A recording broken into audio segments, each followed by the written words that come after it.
अथ विनायक अष्टोत्तरशतनामावलिः। ॐ गजाननाय नमः। ॐ गणाध्यक्षाय नमः। ॐ विघ्नराजाय नमः। ॐ विनायकाय नमः। ॐ द्वैमातुराय नमः। ॐ सुमुखाय नमः। ॐ प्रमुखाय नमः। ॐ सन्मुखाय नमः। ॐ कृतिने नमः। ॐ ज्ञानदीपाय नमः। ॐ सुखनिधये नमः। ॐ सुराध्यक्षाय नमः। ॐ सुरारिभिदे नमः। ॐ महागणपतये नमः। ॐ मान्याय नमः। ॐ महन्मान्याय नमः। ॐ मृडात्मजाय नमः। ॐ पुराणाय नमः। ॐ पुरुषाय नमः। ॐ पूष्णे नमः। ॐ पुष्करिणे नमः। ॐ पुण्यकृते नमः।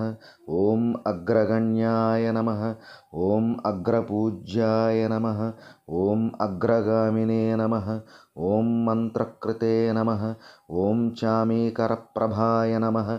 ॐ सर्वस्मै नमः। ॐ सर्वोपास्याय नमः। ॐ सर्वकर्त्रे नमः। ॐ सर्वनेत्रे नमः। ॐ सर्वसिद्धिप्रदाय नमः। ॐ सर्वसिद्धाय नमः। ॐ सर्ववन्द्याय नमः। ॐ महाकालाय नमः। ॐ महाबलाय नमः। ॐ हेरम्बाय नमः। ॐ लम्बजठराय नमः। ॐ ह्रस्वग्रीवाय नमः। ॐ महोदराय नमः। ॐ मदोत्कटाय नमः। ॐ महावीराय नमः। ॐ मन्त्रिणे नमः। ॐ मङ्गलदाय नमः। ॐ प्रथमाचार्याय नमः। ॐ प्राज्ञाय नमः। ॐ प्रमोदाय नमः। ॐ मोदकप्रियाय नमः। ॐ धृतिमते नमः। ॐ मतिमते नमः। ॐ कामिने नमः। ॐ कपित्थपनसप्रियाय नमः। ॐ ब्रह्मचारिणे नमः। ॐ ब्रह्मरूपिणे नमः। ॐ ब्रह्मविदे नमः। ॐ ब्रह्मवन्दिताय नमः। ॐ जिष्णवे नमः। ॐ विष्णुप्रियाय नमः। ॐ भक्तजीविताय नमः। ॐ जितमन्मधाय नमः। ॐ ऐश्वर्यदाय नमः। ॐ गुहज्यायसे नमः। ॐ सिद्धसेविताय नमः। ॐ विघ्नकर्त्रे नमः। ॐ विघ्नहर्त्रे नमः। ॐ विश्वनेत्रे नमः। ॐ विराजे नमः। ॐ स्वराजे नमः। ॐ श्रीपतये नमः। ॐ वाक्पतये नमः। ॐ श्रीमते नमः। ॐ शृङ्गारिणे नमः।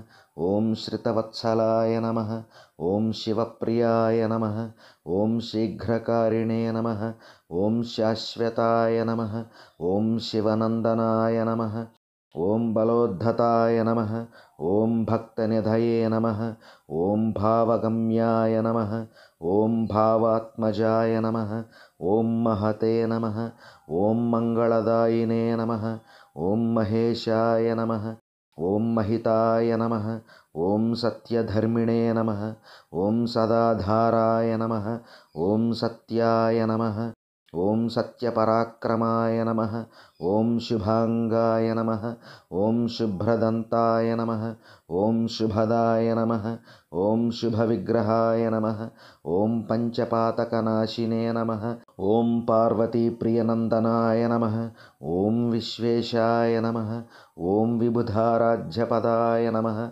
ॐ वीरवराग्राय नमः। ॐ कुमारगुरुवन्द्याय नमः। ॐ कुञ्जरासुरभञ्जनाय नमः। ॐ वल्लभावल्लभाय नमः। ॐ वराभयकराम्बुजाय नमः। ॐ सुधाकलशहस्ताय नमः। ॐ सुधाकरकलाधराय नमः। ॐ पञ्चहस्ताय नमः। ॐ प्रधानेशाय नमः। ॐ पुरातनाय नमः। ॐ वरसिद्धिविनायकाय नमः। ॐ इति श्रीविनायक अष्टोत्तरशतनामावली सम्पूर्णम्।